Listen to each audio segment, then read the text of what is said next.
Oh,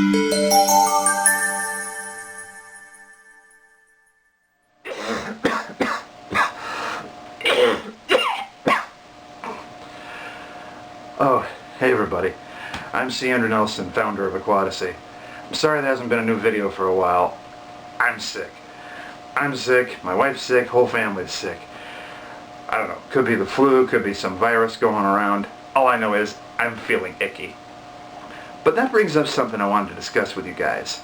You know, when we're ill, when we've got a virus or a cold, most of us know what to do about it. We drink more fluids, we take more vitamins, try to get as much sleep and rest as we possibly can.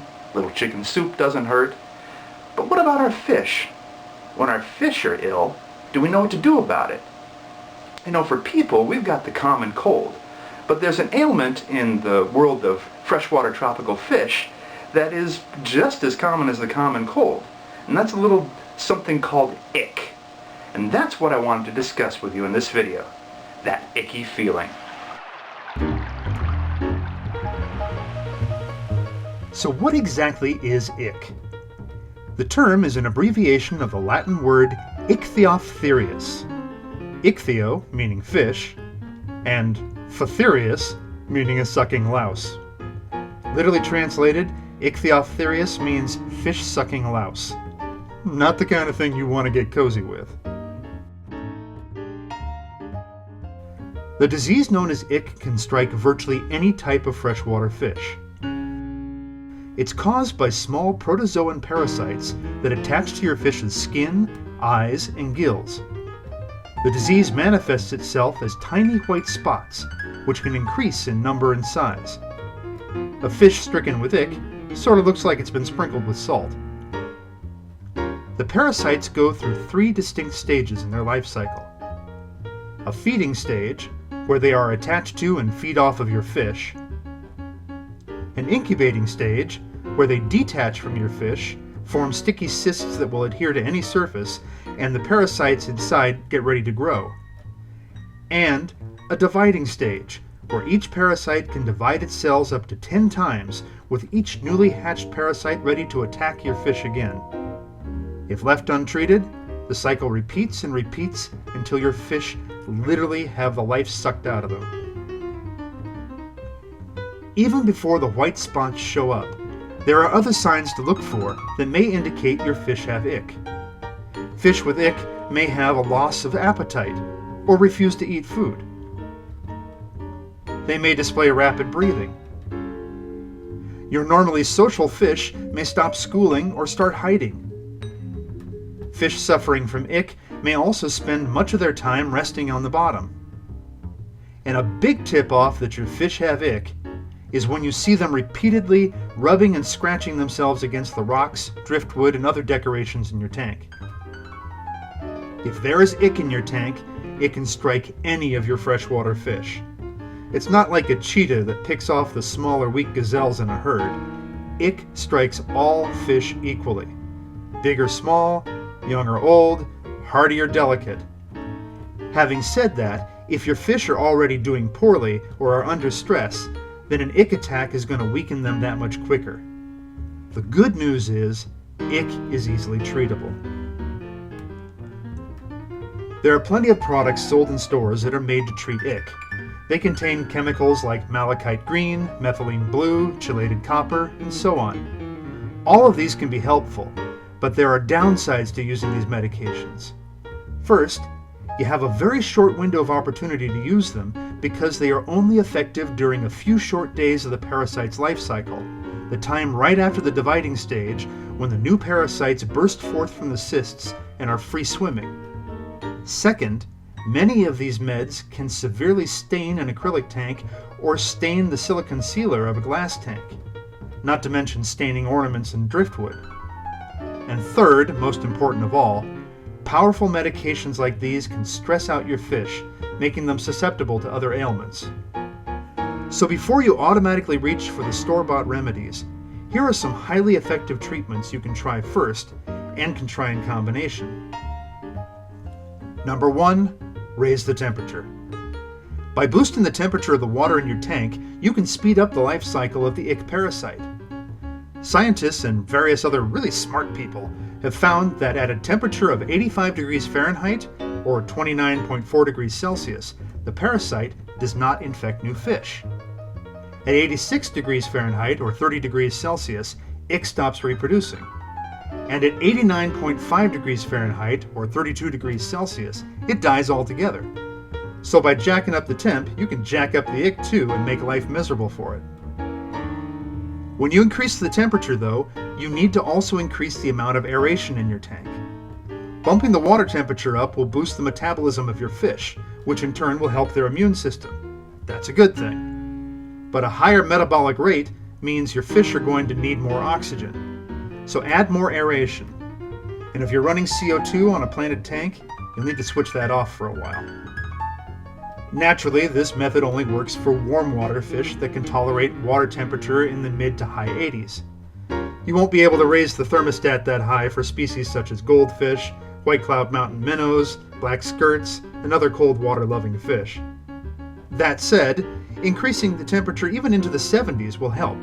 And it should go without saying that when you increase the temperature for any fish, you need to do it gradually so as not to shock them. Number 2, daily water changes. During the time of treatment, you should be doing daily partial water changes of 25 to 30%. This helps in several ways. It removes some of the ick in its cyst or free-swimming forms. It adds oxygen to the tank, which your fish will need more of. And clean fresh water is soothing and helps your fish not to stress so much.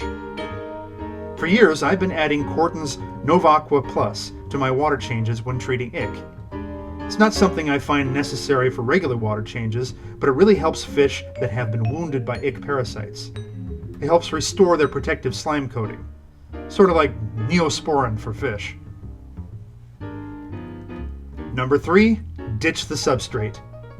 The gravel in your tank provides a perfect resting place for the nasty little ick parasites to fester and grow undisturbed in their cocoon-like cysts. Removing the substrate cuts down the number of places the cysts can attach. Without gravel on the bottom of your tank, it is much easier to siphon up those cysts and get rid of them. Yeah, but what if I have a heavily planted and aquascape tank?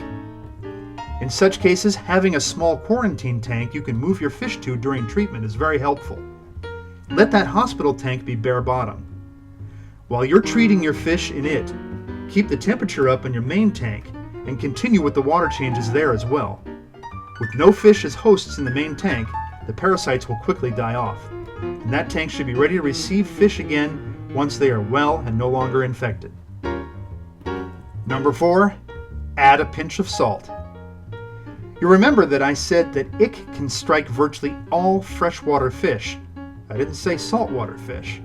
That's because ick can't handle salt. So unless you have fish that are very intolerant of sodium, you can try adding 1 teaspoon of salt for every gallon of water. Dissolve the salt in some water first, and then add that salty water mixture slowly to your aquarium. If you have a planted tank, be careful, as some plant varieties will die off if salt is added to the water. If you have an outbreak of ick in your aquarium, try 1 or more of these methods before running to the fishy medicine cabinet. The medicines available at your local fish store or pet shop should be used as a supplement to the treatments I've mentioned. Lastly, there are some simple things you can do to prevent ick from ever infecting your fish in the first place. Put any new fish you get through a period of quarantine. Buy a small tank that you can use to monitor your new fish with and make sure that they're healthy before you put them into your show tanks. Don't buy fish on a whim. Check them out carefully at the store. Look for signs of illness. Some of the very best local fish stores, like the one I frequent, actually put their fish through a quarantine of their own before they ever put them out on display in the main tanks for the customers to purchase. Learn all you can about the species of fish you keep or plan to keep, so that if they do fall ill, you will know which methods of treatment they can handle without adding to their stress. Never be afraid to ask for help. Check with other hobbyists on YouTube, online forums, social media sites, and in person at your local fish store or Fish Appreciation Society. Ick doesn't have to be a death sentence. Just be diligent administering treatment and constantly observe your fish. It could take a couple of weeks or even a month, but it is possible to eradicate ick from your tank. Don't lose faith.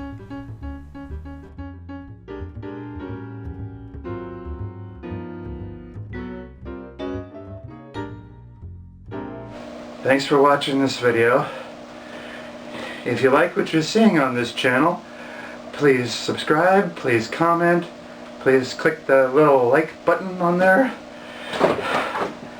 If you want to find out more about me as an artist and performer, you can go to my other channel, which is C. Andrew Nelson, or you can go to candrewnelson.com.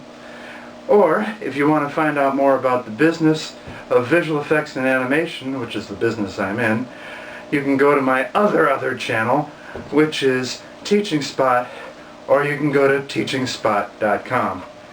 Thanks again for watching. Get some rest. I'd like to sleep now. Bye-bye. Blessings to you. This fish tank is nice and cool on the side. I like that.